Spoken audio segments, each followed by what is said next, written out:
નમસ્તે વિદ્યાર્થી મિત્રો, ગઈકાલે ઘણી બધી સ્કૂલમાં ધોરણ 9માં વિજ્ઞાનનું પેપર છે અને તમે સ્ક્રીન ઉપર જોઈ શકો છો.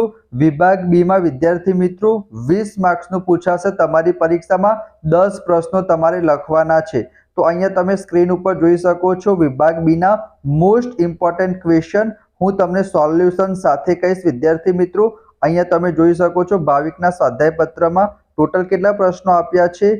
વિભાગ બીમાં તમે જોવા જશો તો ટોટલ 66 પ્રશ્નો છે. વિદ્યાર્થી મિત્રો, તો કયા મોસ્ટ ઇમ્પોર્ટન્ટ પ્રશ્નો છે એ હું તમને કહીશ અને કયા એનું સોલ્યુશન પણ હું તમારી સાથે શેર કરીશ. વિદ્યાર્થી મિત્રો, તો ફટાફટ વિડીયોને લાઇક કરી ચેનલને સબસ્ક્રાઇબ કરી દેજો.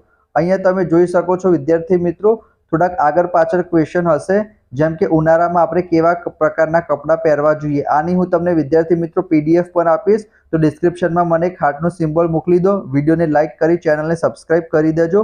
હું તમને વિદ્યાર્થી મિત્રો બધા જ ક્વેશ્ચનનું સોલ્યુશન આપી દઈશ અને હું તમને કહેતો જઈશ કયો મોસ્ટ ઇમ્પોર્ટન્ટ ક્વેશ્ચન છે, તો એ તમે ટિક કરી દેજો. અત્યારે તમારી પાસે સ્વાધ્યાય પત્ર રાખજો.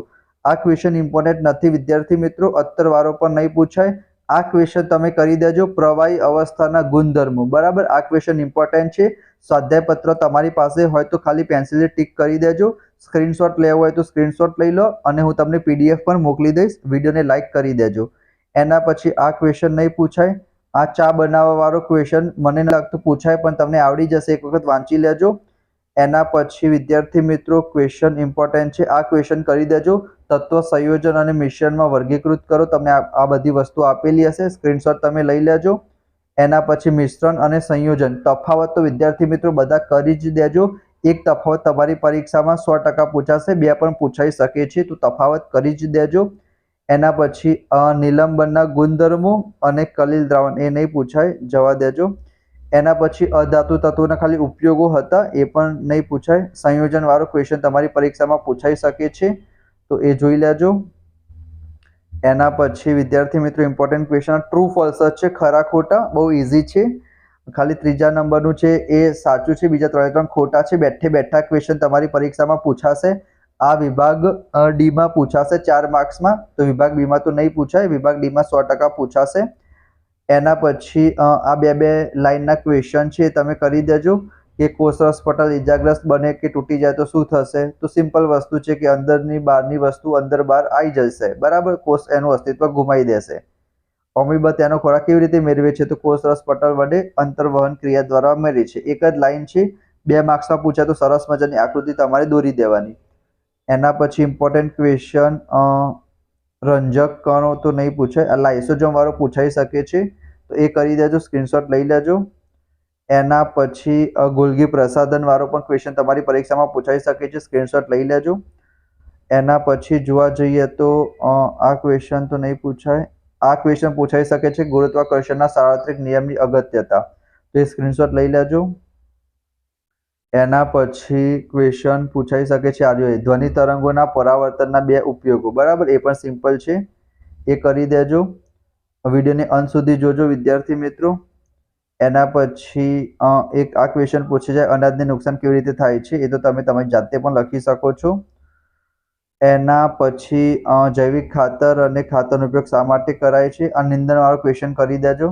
નિંદણ એટલે શું, નિયંત્રણની રીતો, અનાજ સંગ્રહ કરતા પહેલા કઈ બાબતો જરૂરી છે, આ પણ ઇમ્પોર્ટન્ટ ક્વેશ્ચન છે. એના પછી તમારી પરીક્ષામાં પૂછાઈ શકે છે મિશ્ર પાક ઉછેર, એ કરી દેજો. મિશ્ર પાક ઉછેર, એક જ ખેતરમાં તમે 2 અથવા 2 થી વધારે પાક ઉછેરો એને કહેવાય મિશ્ર પાક ઉછેર એકી સાથે. એના પછી આ ક્વેશ્ચન તમારી પરીક્ષા પર છેલ્લો ક્વેશ્ચન છે, આ પ્રવેગ શોધવાનો છે. પ્રવેગનું સૂત્ર શું થાય, એ બરાબર v - u/t. સમય 5 સેકન્ડ આપેલો છે અને v અને u છે વિદ્યાર્થી મિત્રો, એને મીટર પર સેકન્ડમાં કન્વર્ટ કરવાનો છે, તો જવાબ -1.11 આવશે. બરાબર, સ્પીડ ઓછી થાય છે એના કારણે માઇનસમાં જવાબ આવશે. એના પછી આ તો મેં તમને કીધું ધ્વનિ તરંગો શા માટે સંગત તરંગો કહે છે. એના પછી જોવા જઈએ તો આ બધા દાખલા છે, એનામાંથી એક દાખલો 100% તમારી પરીક્ષામાં પૂછાશે. તો જો તમને દાખલાના સૂત્રો બધા કરી દેજો, ખાલી કિંમત જ મૂકવાની છે. એક આ દાખલો છે, એના પછી આ દાખલો છે, સિમ્પલ છે. ઝડપ શોધવાની છે તો અંતર ભાગ્યા સમય. અંતર શોધવું તો 2400 - 2000 કરીશું તો 400 આવશે અને છેદમાં 8 કલાક. કિલોમીટર પર અવરમાં અને મીટર પર સેકન્ડમાં. એના પછી ઉસાવારો પણ ઇમ્પોર્ટન્ટ છે. બે વસ્તુ શોધવાની છે, સરેરાશ ઝડપ અને સરેરાશ વેગ. તો નીચે તો સમય જ આવશે, સરેરાશ ઝડપમાં ઉપર અંતર આવશે અને સરેરાશ વેગમાં સ્થાનાંતર આવશે. બરાબર, કિંમત મૂકશો જવાબ આવી જશે. એના પછી આ ક્વેશ્ચન છે, પ્રથમ કિસ્સામાં બીજા કિસ્સામાં એ શોધવાનો છે. તો સૂત્ર v-u/t. u અને v તમારે જોઈ લેવાનું છે. બરાબર, સ્થિર અવસ્થા હોય તો પ્રથમ કિસ્સામાં u બરાબર 0 થઈ જશે અને બીજા કિસ્સામાં શું થશે, જે પ્રથમ કિસ્સાનો અંતિમ વેગ હશે ને એ બીજા કિસ્સાનો પ્રારંભિક વેગ બની જશે. બરાબર, અંતિમ વેગ 4 આપેલો જ છે, કિંમત મૂકશો જવાબ આવી જશે. એના પછી આ ક્વેશ્ચન ઇમ્પોર્ટન્ટ નથી.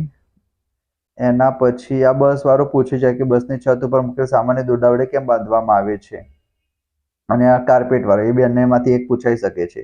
તો વિભાગ બી ના મોસ્ટ ઇમ્પોર્ટન્ટ ક્વેશ્ચન મેં તમને કહી દીધા. વિભાગ સી અને વિભાગ ડી માટેના પણ વિડીયો આવી જશે આજે. તો ફટાફટ વિડીયોને લાઇક કરી ચેનલને સબસ્ક્રાઇબ કરી દેજો.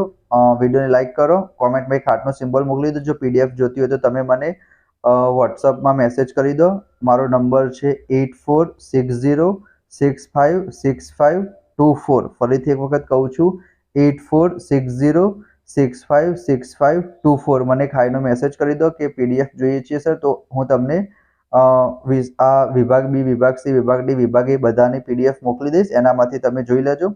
Thank you so much. અને આવનારું વર્ષ છે તમારું ધોરણ 10, એના માટે પણ મારો ફૂલ સપોર્ટ મળશે. તો ફટાફટ ચેનલને સબસ્ક્રાઇબ કરીને નોટિફિકેશન ઓન કરી દેજો. Thank you so much.